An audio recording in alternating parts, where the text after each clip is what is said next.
মধ্যপ্রদেশের এক বাচ্চা যে তার নিজের পরিবার থেকে আলাদা হয়ে যায়, হারিয়ে যায়। ও ঘুরে আসার অনেক চেষ্টা করে, কিন্তু ও না তো নিজের পরিবার আর না তো নিজের গ্রামের নাম জানে। 25 বছর পর যখন ও ফিরে আসে, তখন সবকিছু বদলে যায়। লায়ন এই শুরুতে এক বাচ্চাকে দেখা যায় যার নাম হয় সরু। সরু নিজের বড় ভাই গুড্ডুর সাথে ট্রেনে কয়লা চুরি করছে। আসলে এরা অনেক গরিব হয়, এদের জীবনযাপনের জন্য চুরি করতে হয়। এরা ট্রেন থেকে অনেক কয়লা চুরি করে, আর ওই কয়লাকে এরা এক দোকানে বিক্রি করার জন্য যায়। ওই দোকানে জিলিপিও হচ্ছিল। সরু ওর বড় ভাইকে বলে, আমি জিলিপি খেতে চাই। ওর বড় ভাই বলে, তোমাকে জিলিপি একদিন অবশ্যই খাওয়াবো। ওর কাছে এত টাকা ছিল না যে ও নিজের ছোট ভাইকে জিলিপি খাওয়াতে পারে। সরু বলে, একদিন আমরা দোকান থেকে সব জিলিপি কিনে নেব, আর এরপর কয়লার বদলে এদের একটু দুধ দেওয়া হয়, আর এরা দু ভাই নিজের ঘর পর্যন্ত পৌঁছে যায়। সরু আর গুড্ডুর এক বোন আছে, এরা তিনজনেই নিজের মায়ের সাথে থাকে। সরুর মা নিজের বাচ্চাদের জিজ্ঞেস করে যে দুধ কোথা থেকে নিয়ে এসেছে, কিন্তু ওরা এই উত্তরে কোনো জবাব দেয় না। ওই রাতেই সরুর ভাই গুড্ডু কাজের জন্য বেরোচ্ছিল। সরু বলে, আমিও তোমার সঙ্গে কাজে যাব। ওর বড় ভাই বলে, তুমি আমার সাথে কাজে যেতে পারবে না, কেননা কাজের জন্য বস্তা ওঠাতে হয়, আর এই কাজের জন্য তুমি অনেক ছোট আছো। সরু ওর বড় ভাইকে চেয়ার উঠিয়ে দেখায়, তার সাথে ও সাইকেলও ওঠানোর চেষ্টা করে। সরু বলে, আমি যে কোনো কাজ করতে পারবো। সরু জেদ করার ফলে গুড্ডু নিজের ভাইকে ওর সাথে নিয়ে যেতে বাধ্য হয়। এরা দুজনে এক ট্রেন স্টেশনে পৌঁছায়। সরু নিজের বড় ভাইয়ের কোলেই ঘুমিয়ে যায়। ওর বড় ভাই ওকে ওঠানোর অনেক চেষ্টা করে, কিন্তু সরু অনেক ছোট, ওকে অনেক ঘুম আসে। ও বলে, আমাকে ঘুমোতে দাও। গুড্ডু নিজের ভাই সরুকে এক বেঞ্চে শুইয়ে দেয় আর বলে, আমি কাল সকালের মধ্যে কাজ করে ফিরে আসবো, তুমি এখানেই থাকবে। যাওয়ার আগে সরু নিজের বড় ভাইকে বলে, যখন তুমি ফিরে আসবে তো অবশ্যই জিলিপি নিয়ে আসবে। ও বলে, ঠিক আছে। এরপর গুড্ডু নিজের কাজে চলে যায়। কিছু সময় পর যখন রাত অনেক গভীর হয়ে যায়, তো স্টেশন পুরোপুরি খালি হয়ে যায়। এই স্টেশনে শুধু একজনই আছে, আর ওটা হলো সরু। সরু ওখানেই দাঁড়িয়ে থাকা এক ট্রেনে গিয়ে বসে যায়। কিছু সময় পরে ওর ঘুম এসে যায়, আর সকালে যখন ওর ঘুম ভাঙে তো ট্রেন চলছিল। সরু এটা দেখে ঘাবড়ে যায়। ও ট্রেনের চারদিকে দৌড়তে থাকে। ও নিজের ভাইকে আওয়াজও দেয়, আর সাথে ও ট্রেনের দরজা খোলারও চেষ্টা করে, কিন্তু দরজা পুরোপুরি লক হয়। এজন্য ট্রেন অনেকবার দাঁড়ানোর পরেও ও ট্রেন থেকে নামতে পারে না। ট্রেনের বগি পুরোপুরি খালি ছিল। সরু খিদা তৃষ্ণায় এই ট্রেনের মধ্যেই ফেঁসে যায়। কিছুদিন সফর করার পর সরু ওয়েস্ট বেঙ্গলের হাওড়া রেল স্টেশনে পৌঁছে যায়। সরু মধ্যপ্রদেশের খান্ডোয়া জেলা থেকে, এর মানে সরুর ঘর থেকে কলকাতা 1600 কিলোমিটার দূর। ও স্টেশনে নেমে যায়। ওখানে অনেক ভিড় হয়। ও টিকিট কাউন্টারের কাছেও যায় আর বলে, আমি নিজের ঘর যেতে চাই, কিন্তু এখানে সবাই বাংলায় কথা বলে। সরু এখানে কারোর কথাই বুঝতে পারে না, আর না তো ও বাংলা কথা জানে। সরু ওই স্টেশনেই বসে থাকা নিজের মতো কিছু বাচ্চাদের সাথে গিয়ে বসে যায়, যাদের কাছে থাকার মতো কোনো ঘরেই নেই। কিন্তু কিছুক্ষণ পর এখানে কিছু লোক আসে, যারা বাচ্চাদেরকে নিজেদের সাথে উঠিয়ে নিয়ে যায়। সরু যে করে হোক ওখান থেকে পালিয়ে যায়, আর ও আবারও একবার রাতের অন্ধকারে এই বড় শহরে পুরোপুরি একা হয়ে যায়। ওকে অনেক খিদাও লাগে। তখনই ও দেবী মায়ের এক মূর্তি দেখে। ও দেবী মাকে প্রণাম করে। দেবী মায়ের চরণে যে প্রসাদ ছিল ওই প্রসাদ খায়। পরের দিন সরু ট্রেনের লাইনের উপর দিয়ে চলতে থাকে, কেননা ও নিজের ঘর যেতে চায়। তখনই এখানে এক মহিলা আসে, যার নাম হয় নূর। ও সরুকে বলে, তোমার ঘর কোথায়? ও বলে, গণেশস্থলে। এটা মধ্যপ্রদেশের একটি ছোট্ট গ্রাম, যার ব্যাপারে কেউ কিছুই জানে না। নূর ওকে নিজের ঘরে নিয়ে যায়, ওকে খাবার দেয় আর স্নানও করায়। ও বলে, কাল সকালে একজন আসবে, তোমাকে নিয়ে যাবে, যে তোমার সাহায্য করবে আর তোমার মায়ের সাথেও দেখা করাবে। পরের দিন সকালে এখানে রামা নামে এক লোক আসে। ও সরুর পুরো বডি চেক করে, আর ও নূরকে আড়াল থেকে বলে, তুমি ঠিক কাজ করেছ, ওকে এরকম ছেলের দরকার ছিল। সরুর এদের দুজনকে সন্দেহ হয়, এজন্য ও সুযোগ দেখে ঘর ছেড়ে এখান থেকে পালিয়ে যায়। সরু কিছুদিন হাওড়া ব্রিজের আশেপাশেই সময় কাটায়। ওকে সব সময় নিজের মায়ের কথা মনে আসে, যে কিভাবে ওর মা পাথর ভাঙতো আর ও নিজের মায়ের সাহায্য করত। সরু নিজের মাকে অনেক ভালোবাসে, কিন্তু এখন ও ওখান থেকে 1600 কিলোমিটার দূরে আছে, যার ব্যাপারে সরু কিছুই জানে না। সরুর এখানে এইভাবে 2 মাস পেরিয়ে যায়। আর একদিন সকালে যখন বৃষ্টি শুরু হয়, তো ও এক ক্যাফের বাইরে বসেছিল। ক্যাফের ভেতরে একজন কফি খাচ্ছিল, আর সরু বাইরে থেকে ওর নকল করছিল। ও বাইরে এসে সরুকে কিছু খেতে দেয়। এরপর ও সরুকে নিজের সাথে পুলিশ স্টেশনে নিয়ে যায়। ও পুলিশকে বলে এ বাংলায় কথা বলতে জানে না, হিন্দিতে কথা বলে। যখন আমি ওকে জিজ্ঞেস করি যে তুমি কোথা থেকে এসেছো, ও বলে গন্তব্যস্থল থেকে। এই জায়গার ব্যাপারে না তো ও আর না তো পুলিশ কিছু জানে, কেননা এটা মধ্যপ্রদেশের অনেক ছোট্ট গ্রাম হয়। পুলিশ সরুকে ওর মায়ের নামও জিজ্ঞেস করে। সরু বলে আমার মায়ের নাম আম্মি। আসলে ও নিজের মায়ের নামও জানে না। পুলিশ ওর প্যারেন্টসকে খোঁজার অনেক চেষ্টা করে, কিন্তু সরুর ঘর, ওর পরিবার, ওর গ্রামের ব্যাপারে কিছুই জানা যায় না। এজন্য পুলিশ ওকে এক অনাথ আশ্রমে নিয়ে যায়। সরু ওখানে 3 মাস থাকে।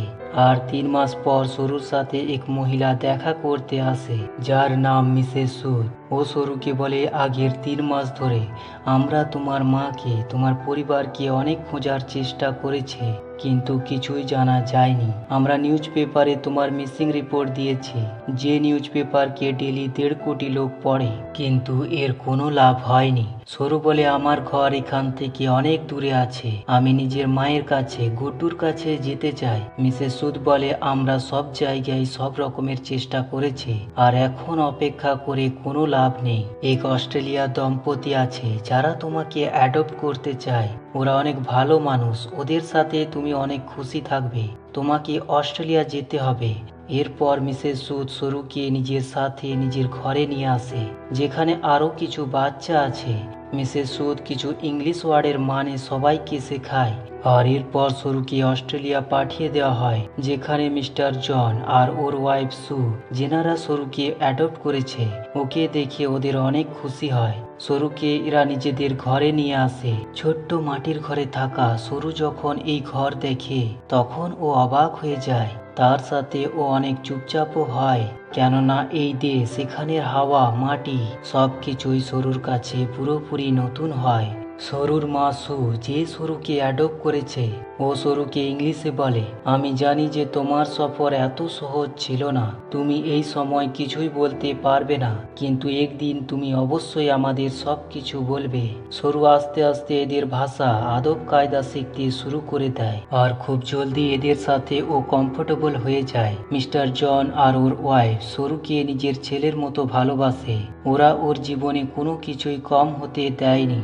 1 বছর পর এরা আরো এক বাচ্চাকে অ্যাডপ্ট করে, কিন্তু ও এদের সাথে অ্যাডজাস্ট হতে পারে না, যে নিজেকে সব সময় ক্ষতি পৌঁছায়। কিন্তু মিস্টার জন আর ওর ওয়াইফ এই বাচ্চাকে কন্ট্রোল করার, বোঝানোর অনেক চেষ্টা করে, কেননা ওরা ওকে সাহায্য করতে চায়। ওই রাতে মিসেস সু কাঁদছিল। সরু ওনার কাছে যায়, ও চোখ থেকে জল পুছে দেয়, আর ও গলায় লেগে যায়। এর মানে ও পুরোপুরি ওনাকে মা মেনে নিয়েছে। আস্তে আস্তে দিন পেরিয়ে যায়, আর 20 বছর পেরিয়ে যায়। সরু এখন বড় হয়ে গেছে। মিস্টার জন আর ওর ওয়াইফ, যা সরুর মা আর বাবা হয়, ওদের সরুর ওপর গর্ব হয়। ও হোটেল ম্যানেজমেন্টের স্টাডি করার জন্য মেলবোর্ন যাচ্ছে। ও নিজের ওই ভাইয়ের সাথেও দেখা করে, যাকে মিস্টার জন আর মিসেস সরুর পরে অ্যাডপ্ট করেছিল, কিন্তু এরা দুজন একে অপরকে পছন্দ করে না। সরু এরপর হোটেল ম্যানেজমেন্টের ইন্ট্রোডাক্টেড ক্লাসে পৌঁছে যায়, যেখানে সবাই নিজের ব্যাপারে কিছু না কিছু বলে। সরু বলে ও নিজের হোটেল খুলতে চায়। তার সাথে ও এটাও বলে যে ও কলকাতা থেকে, ইন্ডিয়া থেকে এসেছে। এরপর এখানে যত স্টুডেন্ট ছিল, এরা সবাই এক হাউস পার্টি রাখে, যেখানে সরুও যায়। এখানে অনেক ইন্ডিয়ান স্টুডেন্টও ছিল, এজন্য এখানে খাবারের জন্য অনেক ইন্ডিয়ান ফুড হয়। আর সরু যখন ওখানে জিলিপি দেখে, তো ওর ছেলেবেলার ওই কথা মনে পড়ে যায়, যখন ওর বড় ভাই গুড্ডুকে জিলিপি খাওয়ার কথা বলেছিল। আর জবাবে গুড্ডু ওর ভাইকে বলেছিল যে ও ওকে একদিন অবশ্যই জিলিপি খাওয়াবে। সরু বলেছিল যে ও একদিন সব জিলিপি কিনে নেবে। সরু যখন এই কথা মনে আসে তো ওর চোখে জল চলে আসে। আর ও নিজের বন্ধুদের বলে যে ও কলকাতা থেকে নয়, ও অন্য কোনো জায়গা থেকে এসেছে। ছোটবেলায় ও হারিয়ে গিয়েছিল। ও এক ট্রেনে বসে গিয়েছিল, আর যখন ট্রেন থামে তো ও কলকাতায় পৌঁছে গিয়েছে। এখানে ওর এক ফ্রেন্ড ওকে জিজ্ঞেস করে যে ও ট্রেনে কতদিন ছিল। সরু বলে 2-3 দিন ছিলাম। ওর ফ্রেন্ড সরুকে ওর গ্রামের নাম জিজ্ঞেস করে। সরু বলে গণেশস্থলে। কিন্তু এখন সরু এটাও বুঝতে পারছে না যে ও নিজের গ্রামের নাম ঠিকভাবে উচ্চারণ করতে পারছে কিনা, কেননা ও এখন হিন্দি বলতে পারে না, ও শুধু এখন ইংলিশ বলতে পারে। এখানে ওর ফ্রেন্ড বলে কলকাতা হাওড়া ব্রিজ থেকে যেখানে তুমি পৌঁছেছিলে ওখান থেকে আমরা টাইম আর ট্রেনের স্পিডকে ক্যালকুলেট করে যদি ঘুরে যাই তাহলে আমরা তোমার গ্রামের আশেপাশে কাছাকাছি পৌঁছতে পারি। এখানে একটি মেয়ে ওকে গুগল আর্থের ব্যাপারে বলে। ও বলে তুমি গুগল আর্থের সাহায্যে পৃথিবীর যে কোনো জায়গা খুঁজতে পারো। কিন্তু সরু এর ব্যাপারে আর কোনো কথা বলতে চায় না। এরপর এরা পার্টি থেকে বেরিয়ে যায়। সরুর সাথে একটি মেয়েও আছে, এর নাম লুসি। এদের দুজনের মধ্যে ফার্স্ট সাইট লাভ হয়, এজন্য এরা রাতে একসাথেই রয়ে যায়। পরের দিন সকালে যখন সরু ওঠে তো ওর ঘরের কথা, গ্রামের কথা, প্যারেন্টসের কথা মনে আসে। ওর অনুভব হয় যে ও হারানোর পর ওর মা, ভাই, ওর বোন ওর জন্য কতটাই দুশ্চিন্তায় ছিল। এজন্য ও গুগল আর্থের অ্যাপ্লিকেশনের সাহায্যে তার সাথে স্টেশন থেকে নিজের ঘরের যে দূরত্ব ছিল ওর ক্যালকুলেশন করে। সব দিক থেকে নিজের গ্রাম গণেশস্থল খোঁজার চেষ্টা করে, কিন্তু ওর সব চেষ্টা পুরো বেকার হয়ে যায়। এইভাবে দিন চলে যায়, আরো 3 বছর পেরিয়ে যায়। লুসি আর সরুর রিলেশনশিপ আরো মজবুত হয়ে যায়। এরা দুজনে একে অপরকে অনেক ভালোবাসে, কিন্তু সরু আজও নিজের পরিবারের জন্য চিন্তিত আছে। ও কয়েকবার নিজের বড় ভাই গুড্ডুর ছবি ওর ভ্রমের মধ্যে দেখতে পায়। ওর অনুভব হয় যে ওর ভাই গুড্ডু ওকে বলছে যে ওর ঘর চলে যাওয়া উচিত। সরু নিজের পরিবারের ভাবনায় ওদের খোঁজার জন্য এতটাই ক্ষয়ে আছে যে ও আস্তে আস্তে লুসির থেকে আলাদা হয়ে যায়। ও লুসিকে বলে তুমি আমার থেকেও ভালো মানুষ ডিজার্ভ করো। লুসি আর সরু এরপর আলাদা হয়ে যায়। অনেক মাস পর লুসি যখন সরুকে একদিন এসকেলেটারে দেখে তো ও ওর সাথে কথা বলে। ও লুসিকে বলে যে ও ওকে অনেক মিস করে। এরপর এরা আরো একসাথ হয়ে যায়। লুসি সরুকে বলে তোমাকে তোমার মায়ের কাছে যাওয়া উচিত, ওনার তোমাকে প্রয়োজন। সরু নিজের মায়ের কাছে যায়, যার শারীরিক অবস্থা অনেক খারাপ হয়। সরুকে আজ পর্যন্ত এটাই মনে হয়েছিল যে ওর মা ওকে এই জন্য অ্যাডপ্ট করেছিল কেননা ও কোনোদিন মা হতে পারবে না। কিন্তু সরুকে বলে যে আমি মা হতে পারতাম, কিন্তু আমি আর তোমার ফাদার জন এটা ডিসাইড করেছিলাম যে আমরা 2 বাচ্চাকে অ্যাডপ্ট করব, কেননা এই পৃথিবীতে অনেক এরকম বাচ্চা আছে যাদের মা বাবার পরিবারের প্রয়োজন। ও সরুকে নিজের ছোটবেলার এক এক্সপিরিয়েন্সও বলে। ও বলে আমার পিতা অনেক বেশি অ্যালকোহল পান করত, ও একজন ভালো মানুষ ছিল না। আমি সব সময় ভয়ে ভয়ে থাকতাম। আর একদিন যখন আমি ঘরের পেছনে যাই তো চাইছিলাম যে উপরওয়ালা যেন আমাকে নিয়ে নেয়। তখনই আমি বিলের অন্য সাইডে এক বাচ্চা দেখি যার স্কিন ব্রাউন ছিল। আর কিছু পরে ওই বাচ্চা আমার সাইডে দাঁড়িয়ে ছিল। ওই সময় আমার অনুভব হয় যে আমার জীবনে এখন সবকিছুই ঠিক হবে। এরপর তুমি আর তোমার ভাই আমার জীবনে এলে, কিন্তু এখন তুমি আমার সাথে কথা বলো না, আমার তোমাকে প্রয়োজন আছে। সরু এখানে বুঝতে পারে যে ওকে নিজের মায়ের সাথ দেওয়া উচিত। তার সাথে ও নিজের বায়োলজিক্যাল মাকে, ওর ভাইকেও খুঁজতে চায়। এজন্য ও আবারও একবার গুগল ম্যাপে নিজের গ্রামকে খোঁজার চেষ্টা করে। আর যখন ও ইন্ডিয়ার আলাদা আলাদা জায়গাকে জুম করে দেখে তখন ও ওই জায়গা দেখতে পেয়ে যায় যেখানে ওর মা পাথর ভাঙতো। এরপর ও আস্তে আস্তে আশেপাশে পুরো এরিয়াকে সার্চ করে আর ওকে নিজের গ্রাম, যার নাম গণেশতলায়, ও পেয়ে যায়। ও জানতে পেরে যায় যে ওর গ্রাম মধ্যপ্রদেশের খান্ডোয়া ডিস্ট্রিক্টে আছে। এটাতে ও অনেক খুশি হয়। ও এই কথা লুসিকে আর নিজের মাকেও বলে। ওর মায়ও ওর জন্য অনেক খুশি হয়, কেননা ওর মা আর ওর বাবা চায় যে ও ইন্ডিয়া গিয়ে নিজের বায়োলজিক্যাল মা আর ওর পরিবারের সাথে মিলুক। আর এরপর সরু ভারতে এসে যায় আর ও ওই জায়গায় পৌঁছে যায় যেখানে ওর ছেলেবেলা কেটেছিল। ও আস্তে আস্তে আগিয়ে গিয়ে ছেলেবেলার ভাবনার স্মৃতি ধরে ওই ঘর পর্যন্ত পৌঁছে যায় যেখানে ও ছোটবেলায় নিজের মা, ভাই আর বোনের সাথে থাকতো। কিন্তু এখন এই ঘরে আর কেউ থাকে না। ও আশেপাশে পড়োশিকে জিজ্ঞেসও করে কিন্তু ওর ভাষা কেউ বুঝতে পারে না, আর না তো সরু এখন হিন্দি বুঝতে পারে। তখনই এখানে একটি লোক আসে যে ইংলিশ জানে।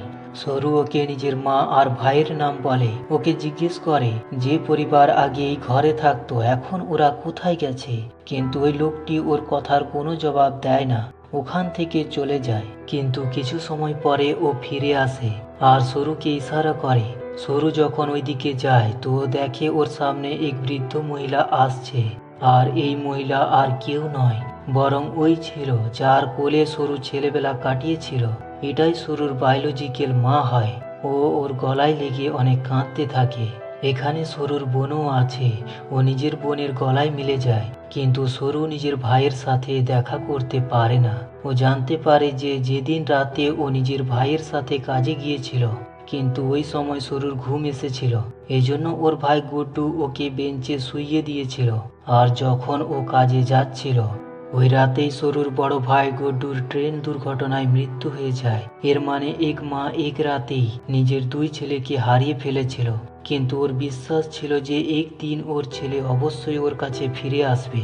ওর ঈশ্বরের ওপর আস্থা ছিল, এজন্য ও এতদিন পর্যন্ত নিজের ছোট ছেলের জন্য অপেক্ষা করতে থাকে। আর আজ 25 বছর পর ওর ছেলে ফিরে এসেছে। সরু এর পর অস্ট্রেলিয়াতে যারা সরুকে অ্যাডপ্ট করেছিল মা বাবাকে কল করে ও বলে যে আমি আমার পরিবারকে পেয়ে গেছি, কিন্তু এতে কিছুই যায় আসে না। আজও তোমরা আমার জন্য ওই আছো যা আগে ছিলে, তোমরাও আমার মা বাবা। এরপর সরু ওই সব জায়গায় যায় যেখানে ও নিজের ভাইয়ের সাথে খেলা করত, আর এই সব জায়গায় গিয়ে ওর ছোটবেলার কথা মনে এসে যায় যখন এই রাস্তার উপরে ও নিজের বড় ভাইয়ের সাথে চলতে খেলতে থাকতো। সরু এখানে আরো একটা কথা জানতে পারে যে ও সরু নয়, ওর নাম সিরু ছিল, যার মানে হলো লায়ন। শেষে আমাদের কিছু রিয়েল ফুটেজ দেখানো হয় যেখানে সরুর ওই মা বাবা যারা সরুকে অ্যাডপ্ট করেছিল ওরা ইন্ডিয়া আসে। ইন্ডিয়াতে সরুর যে বায়োলজিক্যাল মা ছিল ও ওনার গলায় মিলে যায়। তো এটা ছিল সিরুর জীবনের এক ট্রু স্টোরি। অফিসিয়াল রিপোর্ট হিসেবে জানা যায় যে ভারতে প্রতি বছর 80,000 বাচ্চা হারিয়ে যায়, কিন্তু এদের মধ্যে 1% বাচ্চাও এরকম নেই যার ভাগ্য সরুর মতো হয়। এজন্য এই পুরো ফিল্মের মধ্যে যে হিরো হয় ও আর কেউ নয় বরং মিস্টার জন আর ওর ওয়াইফ সু হয়, যারা নিজেদের বাচ্চা জন্ম দিতে পারত, কিন্তু ওরা ঠিক করে যে বাচ্চা জন্ম না দিয়ে ওই বাচ্চাকে অ্যাডপ্ট করবে যাদের পাশে ঘর পরিবার নেই, যাতে ওরা ভালো ঘর ও পরিবার পেতে পারে। আর যদি এই পৃথিবীতে সবার ভাবনা এই রকম হয়ে যায় তাহলে এই পৃথিবী স্বর্গ হয়ে যাবে। তো এটা ছিল ফিল্ম লায়নের ট্রু স্টোরি। এই ফিল্ম 2016-তে রিলিজ হয়েছিল। এর IMDb রেটিং 8.1। আশা করি এই সুন্দর স্টোরি আপনাদের পছন্দ হয়ে থাকবে।